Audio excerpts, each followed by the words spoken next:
Welcome to episode 3 of the CTO Club podcast. I'm your host, Sam Baker, and today we're joined by two CTOs from the cloud native security world, Ben Hirschberg of ARMO and Ashley Ward from Controlplane. And today we will be exploring the unique security challenges faced in cloud native ecosystems.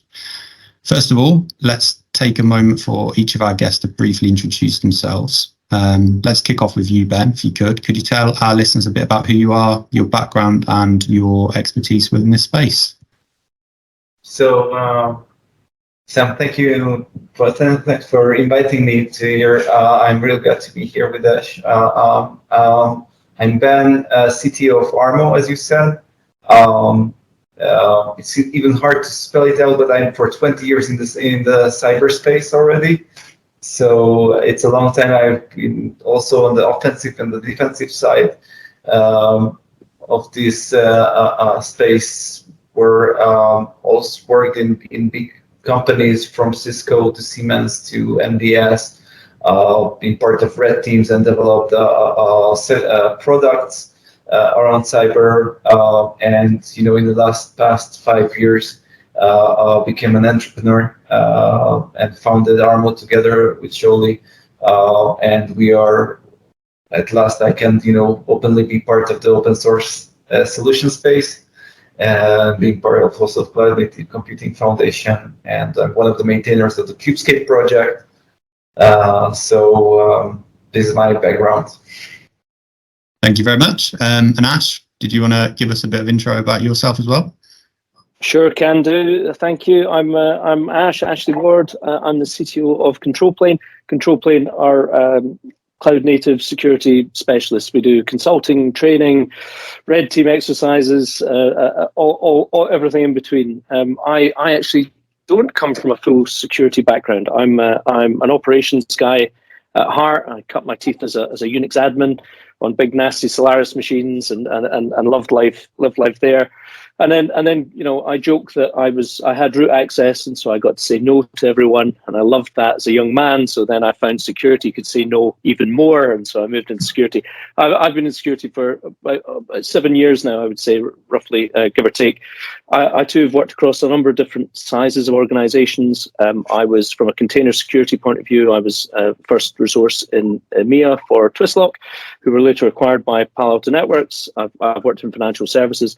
I am just the CTO, though, so I can't add founder to the end of that, so I'm very jealous with Ben. But what I can say is that I'm very happy to also now openly be able to say that the organization I work for is dedicated to open source and does a lot of open source work, whereas back in the bad vendor days, perhaps I wouldn't have been able to say such a thing. But thanks very much for having me on. No problem at all. Thank you for coming. Well, now the introductions are done, let's kind of dive in with the main topic of conversation.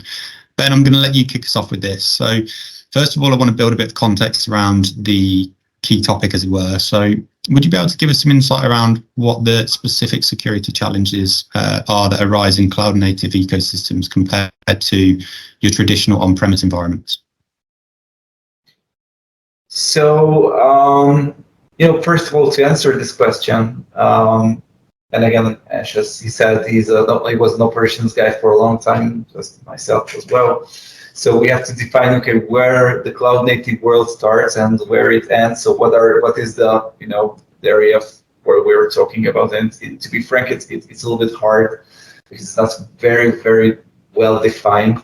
And especially as a security specialists ourselves, we don't really care if we are looking at something to protect or something to attack. We're looking for vulnerabilities, right? We don't really care to who it belongs, who the vulnerability belongs to. Okay, we are just going in, right?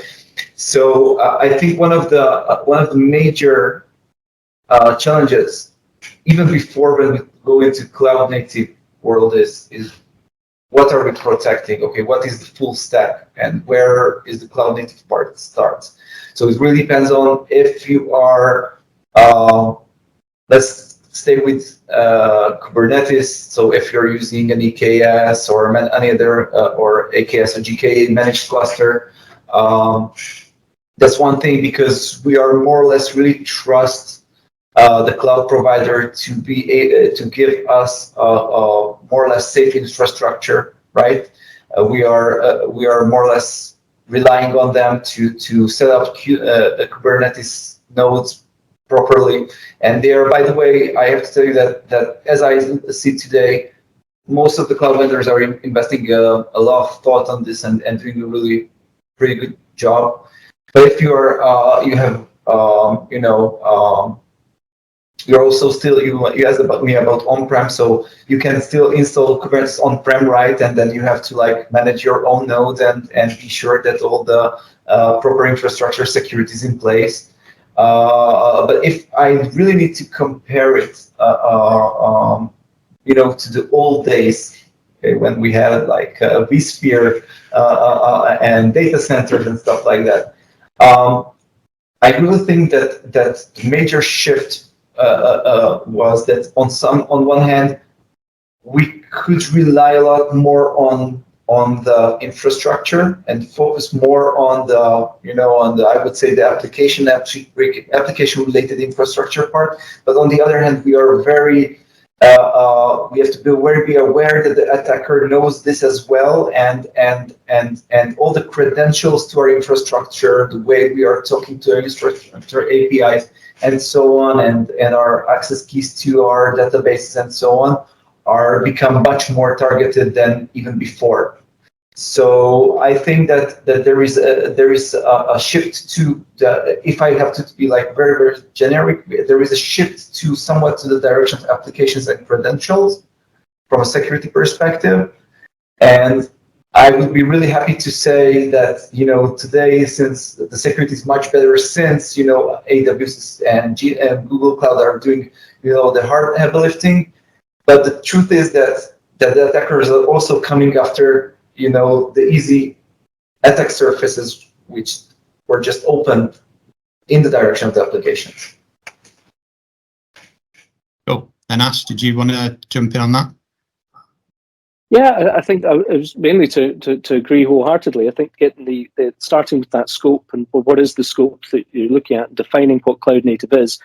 Because as soon as you start speaking to people, you soon discover that perhaps people mean cloud native ways of working as opposed to necessarily the technology. And so actually, really reiterating what Ben said at the very beginning, understanding what people mean by what we're trying to secure. So what makes it different? What's different in a cloud native space? Well, it could be very little, because it could be that you're defining cloud native as something that's born to run in the cloud, and in which case, if you've got something that is on vSphere but is running that way because you're running local Kubernetes clusters, that counts. Or maybe you're thinking, no, actually, it's cloud native ways of working, in which case I've got rapid change in the environment, I've got automated delivery, I've got ephemeral instances that are there. And so then the risks are, okay, that's not a technology risk. They're the same, right? There's now just about going, okay, well, what does that mean? And where, if I threat modeled this, where would that risk appear, and how would I manage it? So I think the number one thing is what changes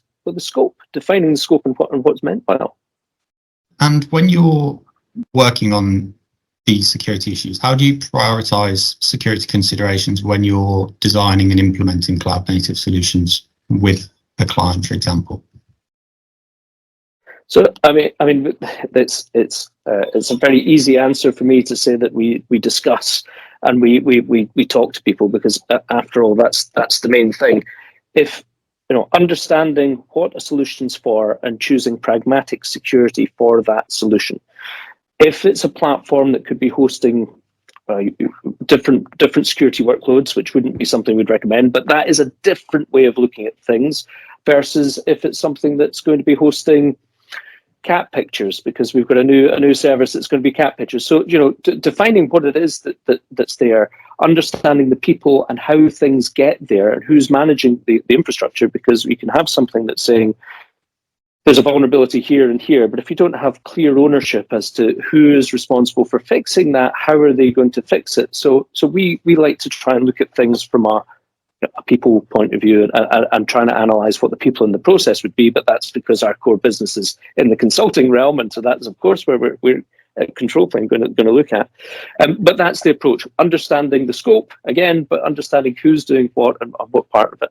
I don't know if Ben might have a better take on that than me. Yeah, I agree with you. So these are like very important aspects and addressed. When designing and actually prioritizing, still right now, I can talk on behalf of ARMO as a company. So we are running, our production systems and related services, around EKS and AKS, and therefore we are very much prioritizing things again from the credentials application posture world. We start by if I want to make sure that who has access to my production, who can access through cloud APIs, the production accounts and systems. I'm pretty much concerned, as a matter of fact, not just by what is running inside my cloud native architecture, but who has access to it. So you mentioned, you alluded to GitOps, right? So alluded that we used to deploy from tar.gz files to servers, right? Once that, and today we really moved into GitOps, where the cloud native architecture is really not being pushed into the cloud, but it's more pulling itself from a Git repo, which is actually the ideal, the definitive state we want our infrastructure and applications to be in, and therefore, from an attacker perspective, those endpoints who have access to that Git repos became a very, very attractive target. So it's quite funny to say, but from a prioritization point of view, when you're prioritizing cloud native security, I'm not sure that actually it's within the cloud. I'm prioritizing within the cloud native architecture because I feel that the endpoint attacks are also again on the rise due to the sheer changes in the nature of the cloud technologies and cloud native, and therefore I'm pretty much prioritizing it for ourselves pretty high. And beyond that, application, obviously, application posture, infrastructure posture, understanding vulnerabilities. Try not to having backdoors in SSH servers, and obviously I think at the end I'm still a very big believer of runtime security. So at the end, what's happening and detecting things in our runtime and production environment is really the last mile of last line of defense we can provide. So this is how I see this whole space. Cool. And you mentioned vulnerabilities there, Ben. Is there any common security vulnerabilities that are unique to cloud native environments? So for you mean specific to cloud native environments? Yeah. So I wouldn't say that there is something that's very, very specific, like a specific vulnerability that I know. I think that and I will ask Ash here to comment, because from a attacker perspective and the way you're modeling the threats, there are changes which are not necessarily vulnerabilities, but different attack vectors. Yeah, and the great thing is I get to now just echo what you said to the previous question, because but genuinely, I wasn't trying to be, obviously I was trying to be funny, but I didn't mean it in a rude way. But it's that, if we go back to the vulnerabilities specific to cloud native environments, there's I'm sure there'd be someone somewhere who'd be able to rhyme off CVE numbers. I don't find that particularly useful. I prefer, exactly as Ben said, well, if it's what would be unusual in that scope that we referenced at the very beginning. So if the scope is that infrastructure environment or the application security level, and also who would be looking after those things. So whereas if we go back to this notion of running, I think it was EKS that you said, Ben, apologies if it was AKS, but if you've got your environment running on a managed Kubernetes service, and I am someone who's a developer who now is able to push services there, I might not necessarily have a platform team that would be overseeing or involved in that. And if I reverse back in time to ye bad old days in a data center, then I might realistically expect to have an operating system team who are providing me with golden images. I might reasonably expect to have a network security team who have already designed the network and all of that type of thing. And then I might reasonably expect to have all these different layers that then go on top. When we move into a cloud environment, and not necessarily cloud native, but a cloud environment, we do have that shared responsibility where we go, okay, yes, up to here is taken care of, but actually this bit here is now not only the consumer's responsibility, but could actually be someone who's not used to that level of detail needed for that environment. And so coming back to that whole thing of there's who is going to be involved, and then how is that infrastructure delivered? So again, parroting Ben, if we're now doing things where we have infrastructure as code, and that's great, we can do all of this work there, that's a new vector for attack. That's a new area where we might not have put as much effort into, and all the way through to then having, well, we have this a mentality of this is a safe environment because it is all infrastructure as code. No, but that's the last mile. That is also where we have production services running, and it needs to be that security on the right. So to stop waffling and come right to try and answer the question properly, new vulnerabilities in a cloud native environment are changed because they're new, because that scope change, whether it's the people, the ways of working, or the infrastructure that it's on. And do you think with new technologies and new methodologies within the cloud native space, is going to be a constant flow of potential new risks or potential new vulnerabilities within that? My personal view is that I'm quite happy to say that at the level of the organization I'm at, I'm not as technical as I wish I was once upon a time. But that being said, I've got lots of really, really good technical people. And I've got lots of really good technical people who their job is to know and understand this environment and new risks that are coming out. I also, as someone who's speaking to larger customers who are doing this, I also recognize that, and I'm certainly not trying to just blow smoke or anything like this, but having a technology partner, a technology vendor who can take care of that area, such as Ben's organization do, that's a big thing. I would then say I've got the people who are able to train and support that. Because if I was a CTO in a bank, I might not be keeping my people up to date with the latest and greatest thing, just in case that is going to be used by some part of the organization. Whereas as a CTO of a consultancy and training organization, I am, because that's my differentiator and that's my job. Just the same way, and Ben can correct me, just the same way why Ben's technology is going to be able to cope with that, because that's his core function, Anyway, Ben, you should talk for you instead of me. Yes. Thank you for a lot of credits here. I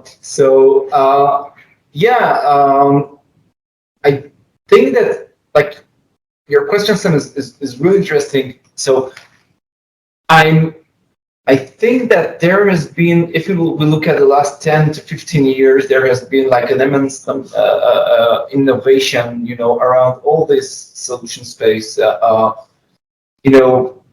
15 years ago, I think that we would have looked, crazy at someone who would explain us GitOps, and not just GitOps, by the way, that whole idea of infrastructure as a code, and the availability of such vast solutions as an open source project in the cloud native space is like something that's really got us to this place where we are today. Having said that, I do think that right now we are before a big adoption wave where we'll see more and more classical big companies moving away from their still original monolith or VM-based deployment style, and we'll move into microservice architecture and cloud native and all these new technologies to enjoy the velocity and the dynamic nature of these solutions. Therefore, I do think that usually, if we're looking at technology space, usually during the huge adoption, the innovation is somewhat, stalls. Because people are adopting. They don't want to get into more changes right now because they are taking these all new things. The innovation actually happening by the adoption itself. So I think that in the short mid future, we won't see a lot of like paradigm changes within the cloud native space. Therefore, I don't think that from a security perspective, we'll need to adopt a lot. But I totally agree with Ash that I think that the vendors, either commercial vendors or open source projects, from a security perspective, will need to gap the knowledge of the CISOs, of the CTOs, of the security professionals. Will need to help them to adopt and understand and make sense of this. So I do, within the security space, I do expect innovation going forward. Perfect, thank you. And moving on, so I think it's fair to say that a lot of companies now are moving towards cloud native environments, certainly ones that I work with from a recruitment perspective anyway. What strategies or best practices would you recommend that organizations adopt to mitigate any security risks as they kind of make that move in that direction? I'm going to start if it's okay. Yeah. So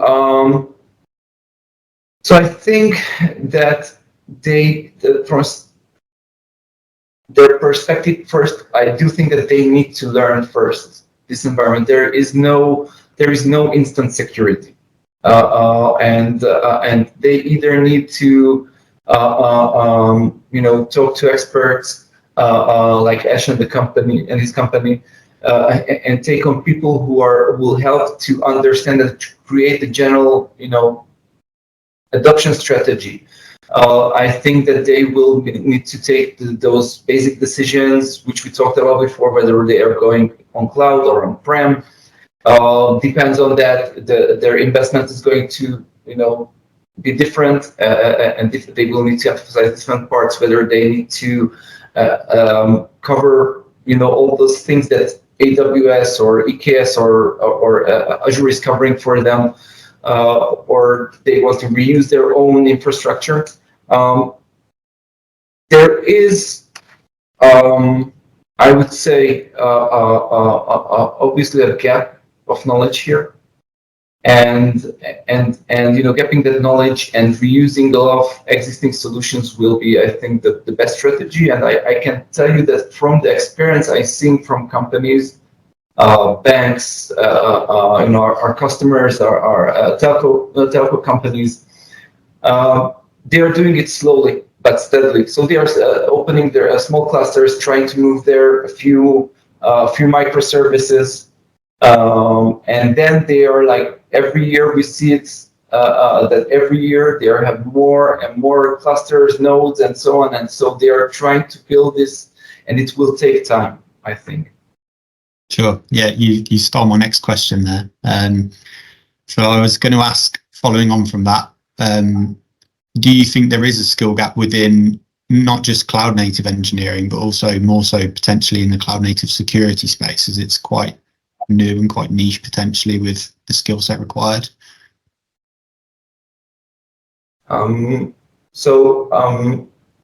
I think that these skills will need to evolve. And by the way, again, we're talking also for myself, that during my career, okay, I've seen a lot of technologies, and the way to I think the unique thing in our industry is that we need to adopt always. There are always new technologies here.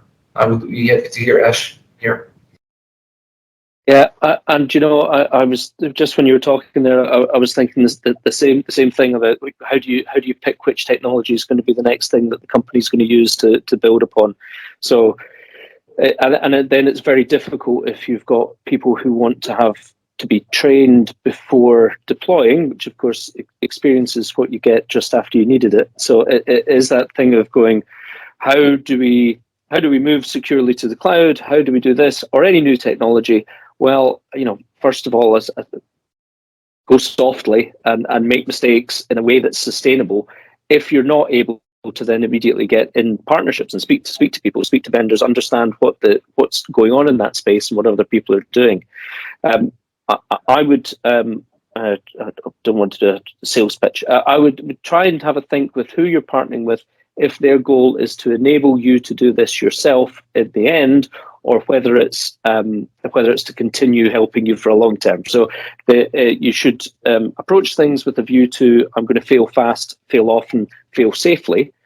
And then I'm going to know what the technologies are that fit my business, and I'm going to make it so that my people can get the experience and the understanding through others, through third parties, through others, through training, whatever, on the right technologies that move forward. Actually, when Ben was speaking, I was thinking, I invested a lot of time learning about Solaris zones, because that was going to be so cool, and it was cool.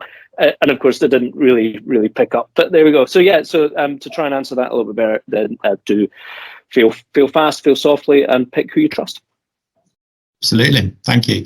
Now on to a slightly more boring bit, regulatory compliance, which I know you were both thrilled about being asked about. So are there any current regulatory compliance considerations that the organizations that you potentially work with need to address when you're securing their cloud native applications for them? Ben, if you want to head us off with that. I'm okay with Ash starting on this. I was just going to say I'll be very, very quick on this, because it's the same joke I make every single time. Nobody likes compliance. Even people who work in compliance don't like compliance. It's a major pain, but it's everybody's problem. Every single organization has some form of compliance that they need to comply with. There is some form of regulatory commitment, because that's the digital world that we live in. So I'm just going to say that when I speak to people, it's working out what ones apply to them, but one applies to everyone. So Ben, you have a much fuller answer, I know.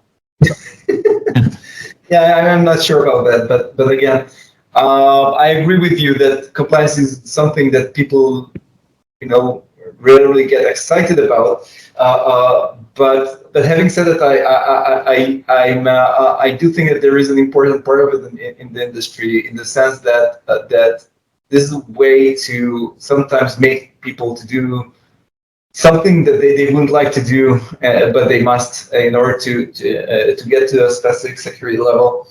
And in the cloud native world, I just like a few words that Cubescape, our open source project, which is today a CNCF project itself, started by actually compliance. So it was a compliance scanner for Kubernetes. And actually, it was interesting because people found it at the beginning, found it very fun, because it got like some kind of an instant response to the instant data for them, which they didn't know about, and said, "Oh, that's interesting." But having said that, I think that from cloud native perspective, the compliance frameworks had a hard time catching up with the changes. It took them a long time. For example, I'm not sure, I don't want to say dates because I'm not pretty sure about it, but for example, I think that was a year or two ago when PCI came up with its specific Kubernetes definitions of expectations. And today I'm not even sure that they are up to date, because some of the things have already changed. So sometimes it really depends on the framework and the auditor. So how much the auditor is involved, how much the trust between the auditor and the executioner is there to understand the meaning of things. But in general, I think that most of the things being mapped into the cloud native space. We used to have these requirements of data at rest and data in motion requirements, for example, which are, from a security perspective, I see it much different, in a cloud or cloud native environment than I used to see it in on-prem. Just to give you an example, encrypting the disk of my server is like something that I don't think that it's a very serious attack vector that someone will break into Azure's data center and steal specifically the disk I'm using. But on the other hand, when I had it in my local ISP, I had that this guy had more of concern about it. So there is like these differences between these two words, which haven't been really reconciled yet. Cool, thank you. And then moving on, and maybe a little bit vogue with a couple of articles in the news this week. I don't know if you saw the AT&T breach that was quite widely documented, but how do you ensure secure communication and data protection in microservices-based architectures? Ben, if you want to lead us on that, and then maybe Ash can jump in. So I'm a big believer of zero trust security. I'm a big believer of every microservice authenticating all the other microservices it's talking to, or at least having a real tight microsegmentation in place, because. And it's a little bit different really in the cloud native space, since we are working on shared resources, shared networks. It is really important to put more effort on making sure that only the right microservices can talk to each other. And there are like a lot of solutions out there, and from MTLSs, from microservice to microservice, from Istio, MSRE, and all the Linkerd and all the others, to like tight microsegmentation tools, Cilium, Calico, and so CNIs. I think there are a lot of solutions there. But again, I have to one more comment here, that it is important that for the open source projects or vendors to put effort on making this more easy for the users to apply. This is on us.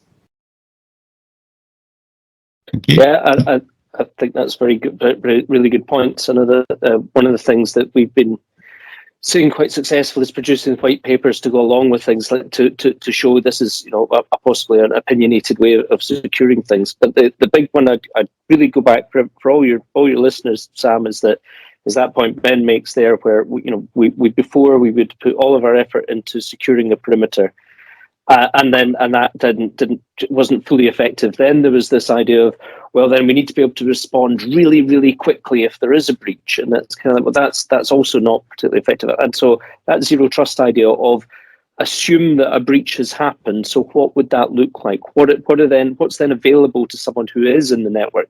And that, whilst it's not something we want to happen, it's not something but it is that way of looking at, okay, well, what would be the threats? So how do I make sure that only the right things are authorized things, or talking to authorized things? So that is really the big, I took from what Ben was saying as a really important point. Thank you very much. And following on from that, Ash, have you got any real world examples or potential case studies of security incidents in cloud native ecosystems that you've had to deal with, and have you learned any lessons from having to deal with them? Yes, we have. Do we have any publicly published? I don't think so. No, I mean, you've got it. So I do know that we've got a number of case studies that we've got on how we've helped various organisations on our website. We don't go into breach details for our customers, so there isn't going to be anything there of any, to answer that specific question. No, there's not. There's going to be stuff there. The difficult part in all of any time this comes up, is having that honest review of what happened without going into a blame culture and looking at apportioning blame, and instead just being really clear about, and then this happened, and then this was our response, and then this, and really getting that all down. And those are the big lessons that come out of it. And I don't have anything specific from a customer point of view, but Ben, have you anything to add? Not really. I also, know about a few breaches, that happened in the past year and a half. Okay, and I had I cannot share, very much specifics about it. So it's a kind of, it would be, in general, I think that actually the blame culture or the joke culture we have around this kind of things is a little somewhat preventing also sometimes companies to come forward and explain that, okay, this is what happened to me, learn from that. It's kind of missing, but I can tell you that the things I've seen were either related to the credential parts we talked at the first part of this podcast, that some credentials were lost and this caused attacker to be able to connect different parts of cloud infrastructure.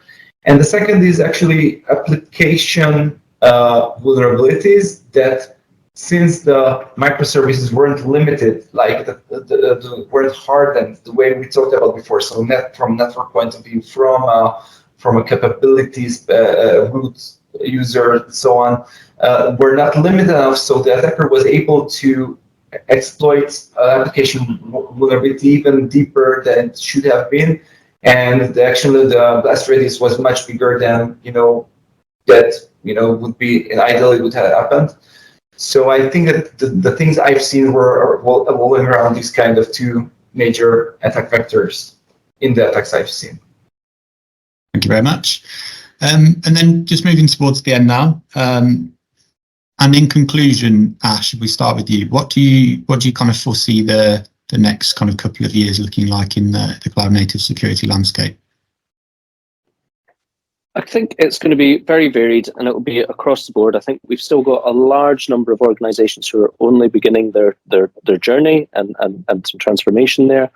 I think we've got a lot more of organizations who are kind of at pushing the boundaries of that and seeing exactly what that means, and of sort of the continuum of different types of workload that you could run in a cloud native way.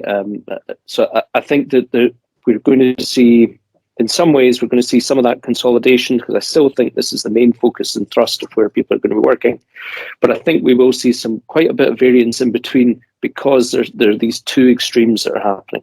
So I think I want to say that there'll be more consensus that there's a direction, but at the same time, I think there's so much variance in between and what could be done in the cloud native space that we're going to see a lot of pushing of boundaries, but then a lot of the traditional security issues coming through. So supply chain issues, we're going to see the usual things that if you just categorize them, you'd say, yep, that falls into this bucket, but maybe in different and unusual ways. Thank you. And then Ben, finally, same question to you. Yeah, so I think I agree with Ash. I think, and I would like to take on the point of consolidation. So I think that the whole cyber industry is right now in the very, very consolidation phase. Right, we have so many new gadgets, and now everyone tries to say, okay, let's try to bring those things together, and maybe not use the best of breed, but using the something that covers enough. And as I see right now, there are like two major areas around we'll see consolidation. One is, I would say, that the whole application security world, which came from SaaS and DAST and today ASPMs, and maybe I would put CSPMs also into this box. And on the other hand, we have the runtime world, the runtime detection, response, and prevention tools that are a major distinct part of this this consolidation phase where where people are going. I do think that as of today, right now, people are okay with buying companies are okay buying with two solutions, maybe three, but not more. Therefore, these two kind of areas are trying to provide all the necessary needs to cover cloud native security. I'm myself a big believer of connecting these two worlds. So I do think it's really hard to do application security without runtime feedback. It really makes sense for me. Therefore, Also us at ARMO are really big believers in that, and trying to make for the application people for trying to reflect enough information that they can take the right decisions. But hopefully these are the most areas that I think that are going to be around in the next 5 to 10 years. Thank you very much. Well, thank you for your time, guys. I really appreciate you joining the podcast, and I'll speak to you both again soon, and I'll catch you guys later on. Thank you. Thanks very much.